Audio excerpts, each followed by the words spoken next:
ये आकाशवाणी रायपुर है। छत्तीसगढ़ी समाचार बुलेटिन के संग संध्या तिवारी के जय जोहार। अब सुनो आज के प्रमुख समाचार। केंद्रीय सूचना प्रसारण मंत्री और संस्कृति मंत्री आज नई दिल्ली में 2 ठिन ई फोटो प्रदर्शनी के उद्घाटन करी।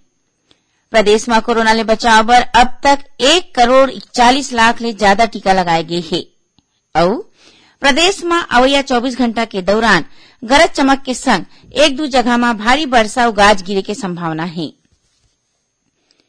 देश भर में 18 बछर ले ज्यादा के जम्मू लोगन मन सरकारी केंद्र मन में मुफ्त में टीकाकरण अभियान चलाए जावत है। आप मन ले अपील है कि कोविड रोधी टीका जरूर लगवाओ।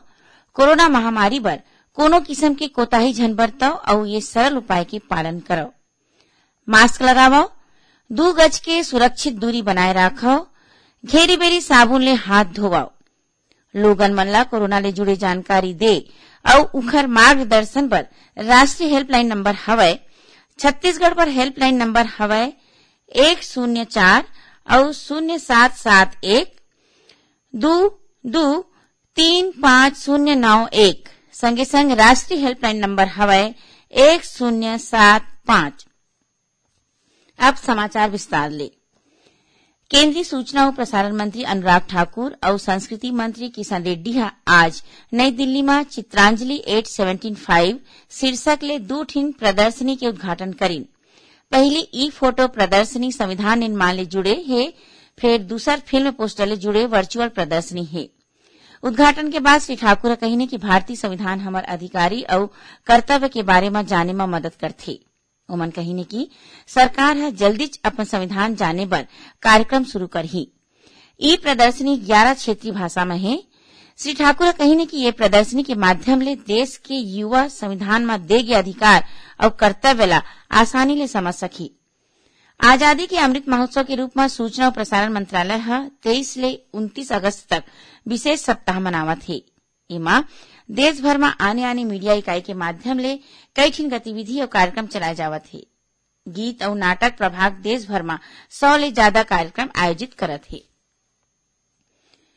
आजादी के अमृत महोत्सव के तहत आने कार्यक्रम के माध्यम ले महात्मा गांधी राष्ट्रीय ग्रामीण रोजगार गारंटी योजना मनरेगा के मजदूर मन ला जोड़ के जागरूक करे काम करे जावत है। एकर तहत जांजगीर चांपा जिला के जम्मू ग्राम पंचायत मन में आज ले पंजीकृत मजदूर मन ला उखर अधिकारी के जानकारी देबर विशेष जागरूकता अभियान चलाया जावत है। ये कार्यक्रम 2 सितंबर तक चलही। इति क्षेत्रीय लोक संपर्क कार्यालय बिलासपुर, नेहरू युवा केंद्र और राष्ट्रीय सेवा योजना डहाले आजादी के अमृत महोत्सव के तहत काली 28 अगस्त के फिट इंडिया फ्रीडम रन और आईकॉप के आयोजन करे जाही।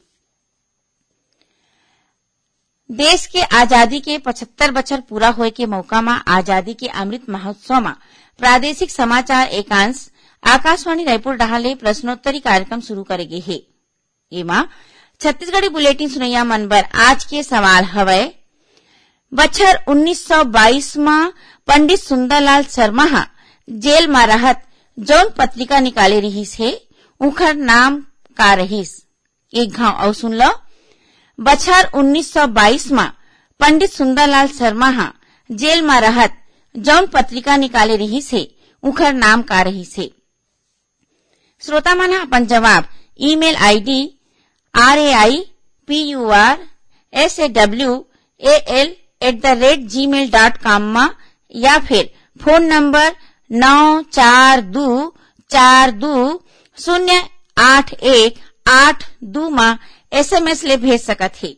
जौन श्रोता के सही जवाब सबले पहली मिलही ओला विजेता माने जाही और उखर नाव के घोषणा काली के छत्तीसगढ़ी समाचार बुलेटिन में करे जाही। संगे संग जितैया प्रतिभागी ला प्रादेशिक समाचार एकांश डहाले ई प्रमाण पत्र घलो दे जाही। राज्यपाल अनुसुईया उइके आज राजभवन में एक भारत श्रेष्ठ भारत कार्यक्रम के तहत गुजरात विधानसभा के अध्यक्ष राजेंद्र त्रिवेदी के अगुवाई में विधानसभा के प्रतिनिधि मंडल ले भेंट करीन। ये मौका में राज्यपाल प्रतिनिधि मंडल ले राज्य के पर्यटन जगह ला घूमे के आग्रह करीन।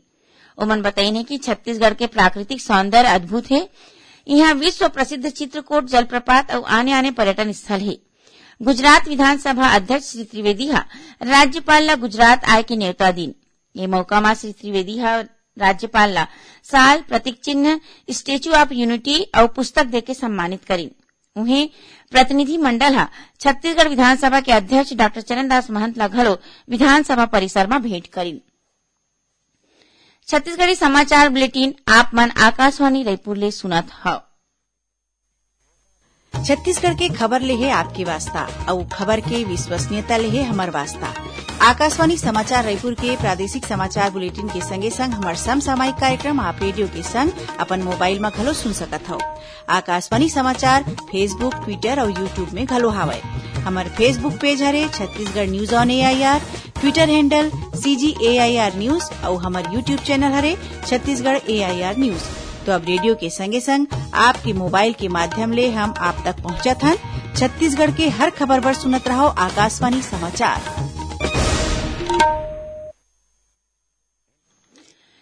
अब आगू बाढ़बो बाँचे समाचार कोती। राष्ट्रव्यापी टीकाकरण अभियान के तहत देश में अब तक 61 करोड़ 22 लाख ले ज्यादा टीका लगाए गए हैं। पाछे 24 घंटा के दौरान 79,48,000 ले ज्यादा लोगन मन के टीकाकरण करे गए हैं। केंद्रीय स्वास्थ्य मंत्री मनसुख मांडविया ट्विटर में कही कि देश 50% पात्र आबादी के कोविड रोधी टीका लगा के विशेष उपलब्धि हासिल करे है।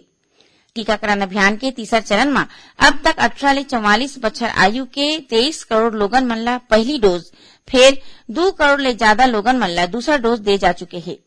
इति छत्तीसगढ़ में घलो कोरोना टीकाकरण के काम चलत है। प्रदेश में कोरोना ले बचाव बर अब तक 1 करोड़ 41 लाख ले ज्यादा वैक्सीन लगाए जा चुके हैं। उन्हें महासमुंद नगरीय क्षेत्र में 100% टीकाकरण के श्रेणी में आगे है। एखर पहली जिला के 5 नगरीय निकाय क्षेत्र सरायपाली, पिथौरा, बसना, तुमगांव और बागबाहरा में जम्मो पात्र लोगन मन के 100% टीका लगाए जा चुके हैं। एखरे संग जिला के 63 ग्राम पंचायत मन में घलो 100% टीकाकरण हो गए है। यही बीच प्रदेश में कोरोना संक्रमण के दर में सरलग कमी आवत है और औसत पॉजिटिविटी दर 0.14% में आगे है। काली प्रदेश में कोरोना संक्रमण के 47 नवा मामला आगू आए हैं। अभी करीबन 600 मरीज मन के इलाज आने अस्पताल या होम आइसोलेशन में चलत है। केंद्रीय कृषि मंत्री नरेंद्र सिंह तोमर कही कि भारत अनाज के क्षेत्र में बड़का उपलब्धि हासिल करे है। ओमन कही कि देश के किसान और वैज्ञानिक मन के कोशिश के सेती भारत प्रतिस्पर्धा में जम्मो जिन्स मन के मामला में विश्व में पहले स्थान में पहुंच सकत है। श्री तोमर काली किसान मन बर राष्ट्रीय खाद्य और पोषण अभियान के शुभारंभ के मौका में बोलत रही। इखर आयोजन भारतीय कृषि अनुसंधान परिषद करे रही से। ओमन कही कि स्वतंत्रता के 75वां वर्षगांठ के मौका में भारत ला अंतर मंथन करे और चुनौती के समाधान करे के जरूरत है। श्री तोमर कही कि किसान मन ला कीमती फसल और शिक्षित युवा मन ला पर्यावरण के मुताबिक खेती कोती ध्यान देना चाहिए। केंद्रीय कोयला मंत्रालय के संयुक्त सचिव वी स्मिता तेज कोरबा जिला के मेगा माइंस दीपका, गेवरा और कुसमुंडा के निरीक्षण करीन। ये दौरान ओमन व्यू पॉइंट ले खदान में चलत काम के जायजा लीन और भविष्य के योजना मन संग ओमन आवत परेशानी के जानकारी लीन। बाद में श्रीमती तेज वृक्षारोपण घलो करीन। दक्षिण पूर्व मध्य रेलवे नागपुर मंडल में मूसरा बाकर राजनांदगांव के बीच ऑटो सिग्नलिंग के काम करे जावत है। ये काम अवैया 30 अगस्त तक चलही। एखर सेती ये रद्दा ले चलैया कुछ एक रेलगाड़ी के अवई जवई प्रभावित होही। दुर्ग गोंदिया ले चलैया दुर्ग गोंदिया मेमू और Gondia Itwari MEMU special train अवैया 3 दिन तक रद्द रही। ऐसे ही झारसुगड़ा गोंदिया स्पेशल ट्रेन 29 अगस्त तक नहीं चलाए। उन्हें रायपुर डोंगरगढ़ मेमू दुर्ग तक चलही। ये गाड़ी डोंगरगढ़ के बीच रद्द रही।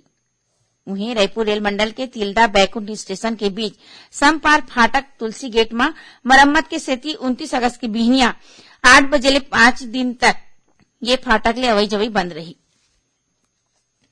मौसम विभाग प्रदेश में अवैया 24 घंटा के दौरान गरज चमक के संग 1-2 जगह में भारी वर्षा होए और बिजली गिरे की चेतावनी दे है। मौसम विभाग ले मिले खबर के मुताबिक एक द्रोणिका दक्षिण पूर्व कोतीले उत्तर बंगाल के खाड़ी में बने हैं। आखिर में प्रमुख समाचार एक घाव फेर। केंद्रीय सूचना प्रसारण मंत्री और संस्कृति मंत्री आज नई दिल्ली में 2 ठिन फोटो प्रदर्शनी के उद्घाटन करी। प्रदेश में कोरोना ले बचाव बर अब तक 1,41,00,000 ले ज्यादा टीका लगाए गए हे और प्रदेश में अवैया 24 घंटा के दौरान गरज चमक के संग एक दो जगह में भारी बरसा और गाज गिरे की संभावना है। एक संग छत्तीसगढ़ी समाचार बुलेटिन निसिरावत है। जय जोहार।